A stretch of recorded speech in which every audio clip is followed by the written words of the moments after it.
There are amazing healings taking place all the time. Yet, traditional allopathic medicine has no model or explanation for how these healings can occur. We don't understand how it is that even the simplest thing, like the healing from a wound that is so mundane that every child has experienced it, we don't have a full understanding of how that occurs.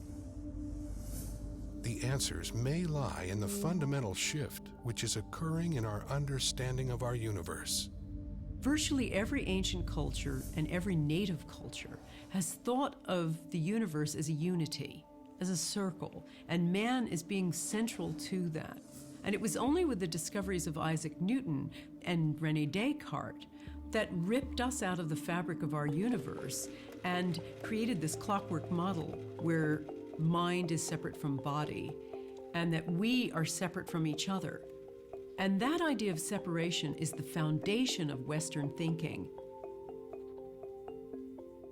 Now, Newton described a very well-behaved universe of separate things operating in space and time according to fixed laws. The idea of the body as machine. The body is this well-behaved machine with the two engines of the body being the brain and the heart, and the whole central orchestra being conducted by DNA. That's the model we have. And we think of various processes being localized in certain parts of the body. What's wrong with that is just about everything. Body is completely decentralized.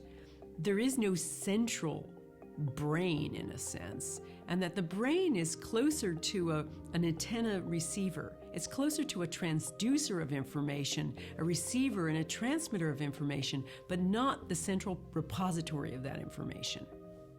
In our conventional world of biochemistry and cellular biology, we focus on a Newtonian belief of a material world. Through the history of science, we focus on the mechanical reality and have let go of the concept of energy and fields as information in biology. That's the Newtonian perspective that says, focus on the matter, don't pay attention to the rest of the stuff. Except that we're now recognizing that the mind, which is an energetic field of thought, which you can read with EEG wires on your brain, or even more interesting is a new process called magnetoencephalograph called MEG. While electroencephalograph, you put wires on the skin and read brain activity, magnetoencephalograph is a probe outside of the head, and it reads the fields of neural activity without even touching the body. So it basically says that when you're processing with your brain, you're broadcasting fields. Mind, intention, belief. Can these factors influence healing? If you think you have an incurable disease, if you think it yourself, you are right. If you think your problem is curable, then you are also right. It all depends on your intention. When you think about intention, what is intention? And how does intention play a role in healing? Intention plays a role when you think about how our thoughts and our emotions and our cognitions influence our immune system and our endocrine system. And we know that this happens. We know that people who feel a tremendous amount of stress, for example, have a diminished capacity in terms of their immune systems functioning. It's been discovered in the laboratory over the last 15 or 20 years, for example, that intention does have physical effects. Sending an intention that I am better, sending information with belief that I am better, is sending information to the body to correct itself.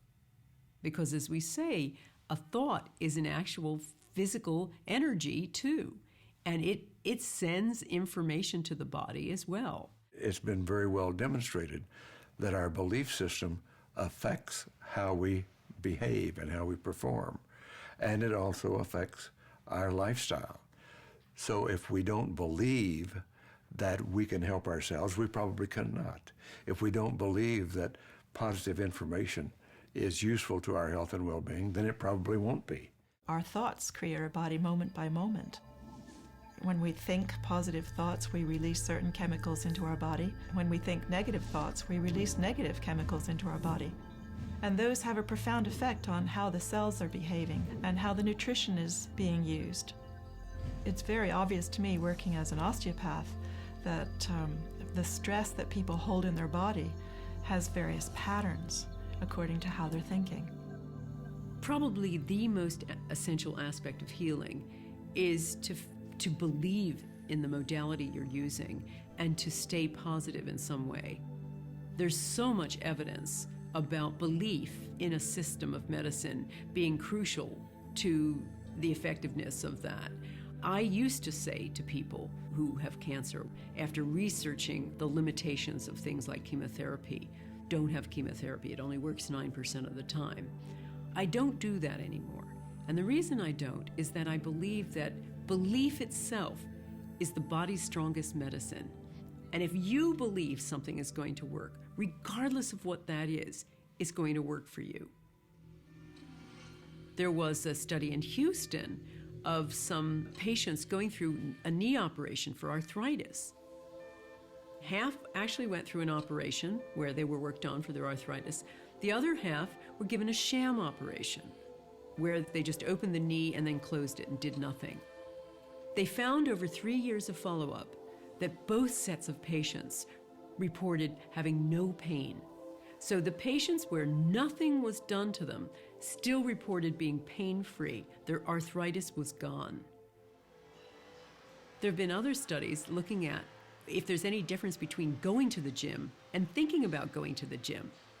And with this study, they took a group of people and they sent half to the gym to work on their biceps. And the other half were allowed to sit in their armchairs and just think about going to the gym and working on their biceps. And they still recorded a very strong effect in the group who had just sat in their armchairs. The couch potatoes still built up their biceps. So the body really can't distinguish between, action and thought. And you see this most clearly with the placebo effect. Traditional Western medicine typically attributes spontaneous or miraculous healing to placebo. But what exactly is the placebo effect? The placebo effect is the fact that a belief that a person has can override their biology. Well, it's so profoundly important that science has recognized that at least 1/3 of all healings, including drugs and surgery and other allopathic interventions, 1/3 of all healings has nothing to do with the process, but has to do with the placebo effect.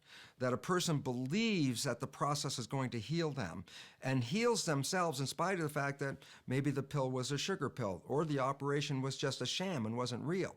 And why this becomes important is clearly 1/3 of all healings occurs without anybody doing anything other than having a positive thought.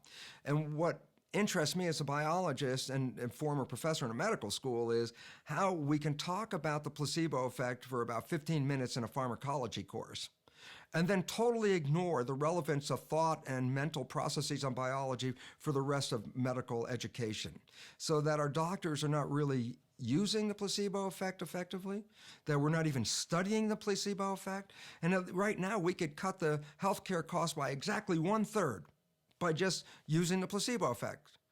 It seems time that we began to shift the lens and start really focusing on what is the nature of the placebo. How is it that you can take an inert substance, something that has no known medicinal capacity, potential, and that inert substance not only can create physiological changes in the body, but actually somehow is able to manage a whole cascade of responses within a very complex system, such that it can target the liver or the kidney or the lungs. That is a great mystery, and we don't understand that, and much more needs to be done. The placebo effect is really another way of talking about the body's self-healing capacity, and anything that unleashes more of that is going to be a better system.